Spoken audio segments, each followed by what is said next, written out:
Alright, I'm going to show a couple of strategies that I use. One is going to be with Tempest. It's something that I just discovered, and then I'm going to show you I believe the Werepyre guest that you can summon from within the armor, the bat swarm, could potentially be, now I believe this is a bug, but potentially could be the strongest guest in the game. So what I'm going to show you right now is kind of what it basically does. Nothing too special. So 125% modifier to fire and energy. Now what I'm going to show you is if you inflict an elemental vulnerability, whether it's all Elevuln or a vuln of really any kind, what it will do is it'll bug out. So we've got 4 rounds of 125%. Hopefully this will work right here. Okay, so it just changed to 1 round of 225%. Okay, so the higher your vulnerability, the higher it bugs out. It's almost like it's like maybe multiplying itself on top of the vulnerability. So let's see if I can get runic binding to take. Okay, so now we're at 133. If we can get it to change. It actually didn't that time. So let's go ahead and continue stacking here if we can. Actually, he's dead. Alright, let's see if we can try it this time here.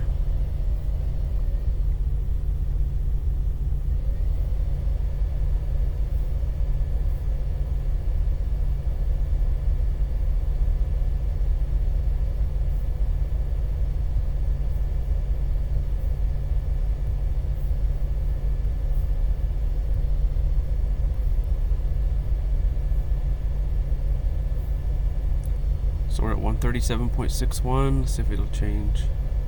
275 this time.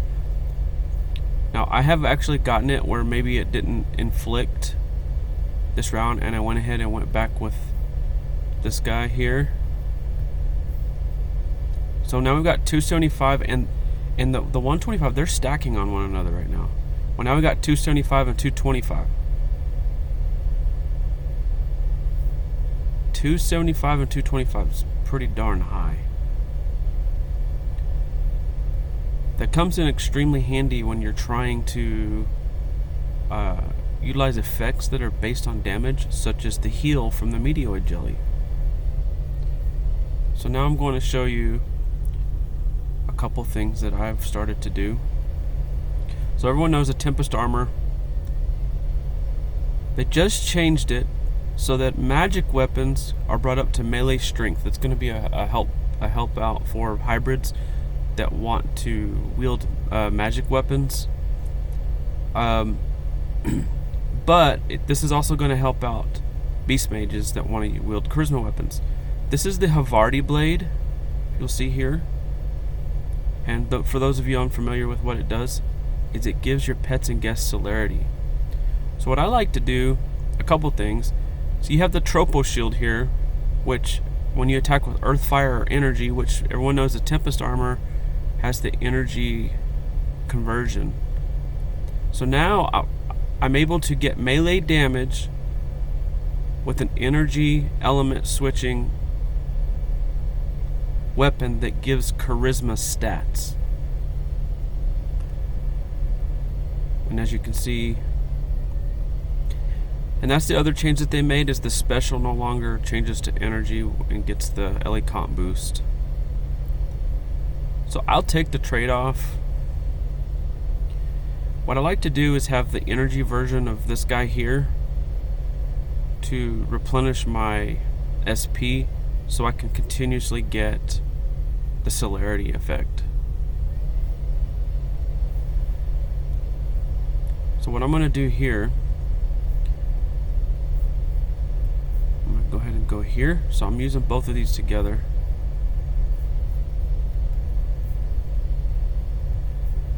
And this is what I like to do. So I'll equip the frostval crown. Alright. Little hobby for next round. And then what I'm going to do is Arms of the Dragon Guard. And then watch this SP heal. 1268, full heal. So I'm able to perpetually keep my SP up and just continually, just, basically get to go 2 rounds for free.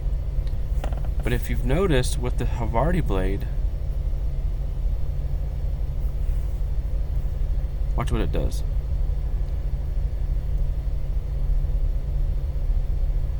So sometimes I didn't on that one. I'll get 2 rounds out of my pets and guests. And what's nice about the Tempest armor is your pets and guests also get this plus 50 boost on that first round. So my pets and guests will get to go twice this time.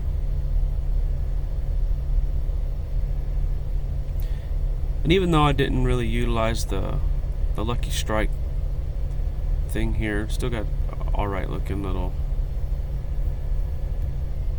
amount of SP. So getting to go twice is enabling me to get a little bit more damage.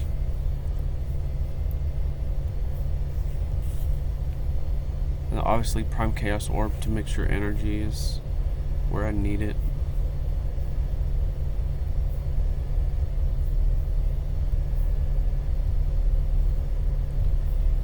And most of these monsters are pretty simple. Don't have to worry too much defensively.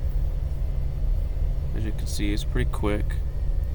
But what if I do come against a little bit more difficult monster? In fact, this one is one of them. How would I handle that if I wanted to maintain? Because I'm getting 142% LE Vuln out of this shield. I'm getting some stacking Vuln here. If I'm using the Zephinity Gauntlet, I'm getting even further. But if I don't kill him, and this is a lot of hit points, I'm potentially looking at being hit pretty dang hard. Well, there's a newer item.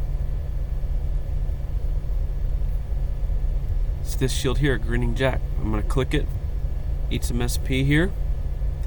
So now it's Festive Terror. So it's infused with Festive Terror, weapon attacks deal energy damage and inflict fear. Now the fear amount is actually based on the amount of weapon damage I'll do. Well, we all see Tempest does huge damage. Switch back to Troposhield. Alright, so that's okay. Didn't inflict that time.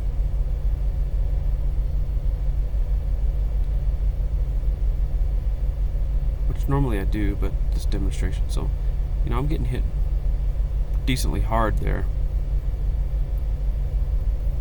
We'll try again.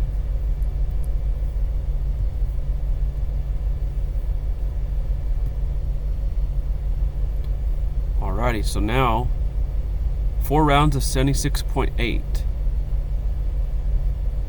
Well, that came in handy.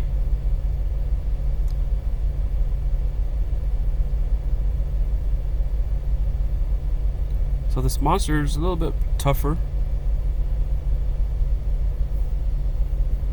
But if I can ensure that he doesn't attack me, it makes it a little easier. So the combination of the items, the Prime Chaos Orb to get to energy, Havarti Blade for the celerity for the guest and the pet. I could also use the new energy mist from the golden gift boxes to increase my energy damage. Utilizing the Werepyre Bat Swarm Guest for more LE Vuln, Frostval Crown for the increased Lucky Strike. All those things combined kind of stun locks the monster or comes close, and then you have your meteoid jelly that constantly replenishes your SP, and it's just basically a heal loop with the armor that gives massive damage. Anyway, thank you.